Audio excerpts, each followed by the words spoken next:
Out of the 30 odd cars that he has over here, this is the car that Mr. JP Chin has chosen for me to drive. This is the Camaro SS Yukon. Why? Because this is the most powerful car that he has in his stables, and I'm excited to drive this.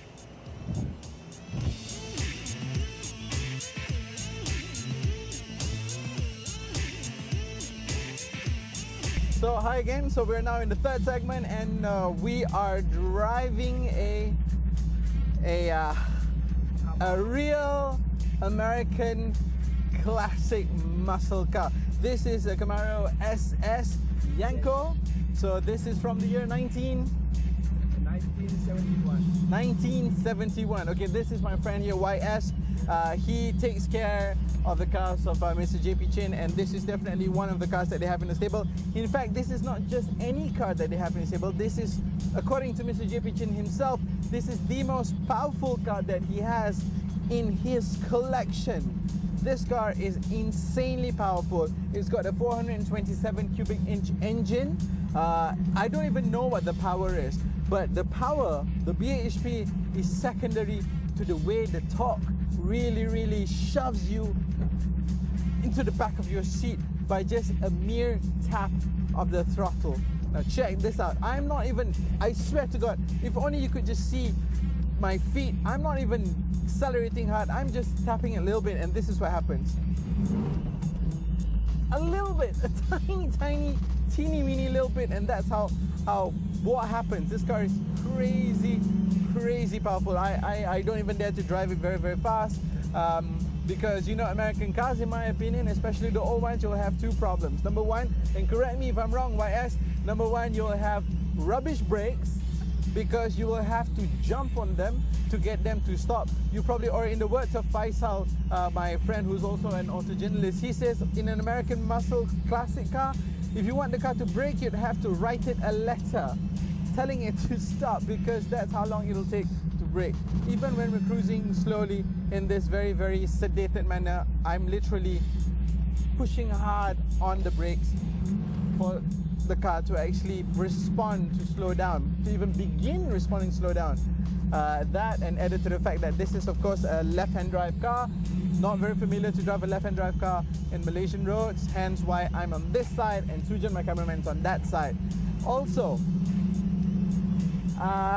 apart from that, yeah, so I said there are two problems, right? Number one, it's the brakes. The brakes are not the most fantabulous things in the world. And of course, in an American classic muscle car, the steering is there for decoration, because American cars are meant to go on a straight road, and that's it. Quite daunting to know that you're not in full control of this car. In fact, this car, you almost feel like the car is in control of you. But I am going to try to overtake this car. I'm on proper roads now. Definitely all eyes will be on me. This is fantastic feeling. Okay, whilst we're on the road, let me tell you a little bit about what we get in the interior over here. Again, real estate is something that you get quite oodles of, because you've got a lot of space between shoulders here. The car is a very wide car, but how is it at the back? A lot of space or not? Yeah. Or a big cramp? A big cramp, yeah? It's a big cramp. And you don't really get much in terms of stuff to look at and stuff to play around with, because hey, you've got a speedo, you've got a rev meter, and you've got a temp, a clock which is angled towards you, so you're not supposed to tell your passenger what time it is. You've got a light toggle, a fuel gauge, and an amp meter, and that's it. Everything else is retrofitted. Even the head unit is retrofitted. But then who really needs a retrofitted head unit? Who really needs audio system when you can hear that engine sound? It is just amazing balls. Just listen to that sound. Can you hear that sound? Let me just do this. I'm on neutral, right? Yes. How does that?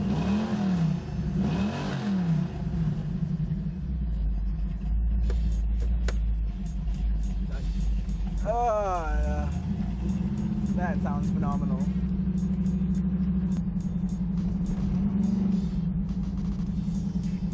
Final thoughts and final words on this experience. Well, you probably find more economical, more easy to maintain, and depending on who's talking, more beautiful European cars, and even some Japanese cars to play around with if you want to get into the classic car game.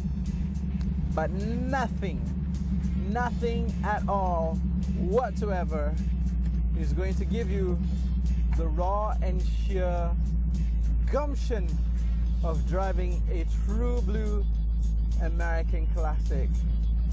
As we pull into JPM, where JP keeps all his cars, you can see there, you've got a Carmen Gear, you've got an Eleanor, you've got an A45 AMG, an Impala, and of course, there was a Jag over there. Just goes to show that these guys really do mean business when it comes to cars. I just got to do this one more time. Get the brakes in.